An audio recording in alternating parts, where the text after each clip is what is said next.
سیلاب سے متاثرہ ضلع چنیوٹ کے 100 سے زائد سکول پانی میں ڈوب گئے۔ سکول کی عمارتیں، کتب، یونیفارم اور شوز سب کچھ مٹی تلے دب گیا، اور سب سے زیادہ متاثر وہ بچے ہوئے جن کے خواب کتابوں اور قلم سے جڑے ہوئے ہیں۔ میری کتابیں ساری پانی میں بہہ گئی ہیں، میری وردی، جوتا وغیرہ ساری پانی میں بہہ گئی ہیں۔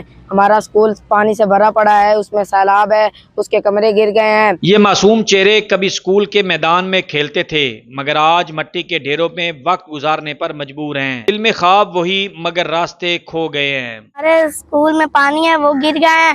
ہمارے پاس گھر نہیں ہے، وہ بھی گر گئے ہیں۔ ہماری کتابیں لوٹ گئی، ہم سڑک پہ بیٹھے ہوئے ہیں۔ سیلاب نے چنیوٹ کے 144 گاؤں کو متاثر کیا، مگر اس میں سب سے زیادہ قیمتی نقصان تعلیم کا ہے۔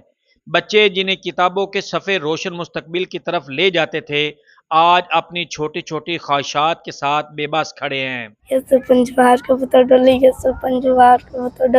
یہ بچے اب بھی پڑھنا چاہتے ہیں، یہ خواب اب بھی دیکھتے ہیں، مگر سوال یہ ہے کہ کیا سیلاب کے اندھیروں میں ان کے تعلیمی خواب پھر سے روشن ہو سکیں گے؟ امیر عمر چمن، ARY نیوز، چنیوٹ۔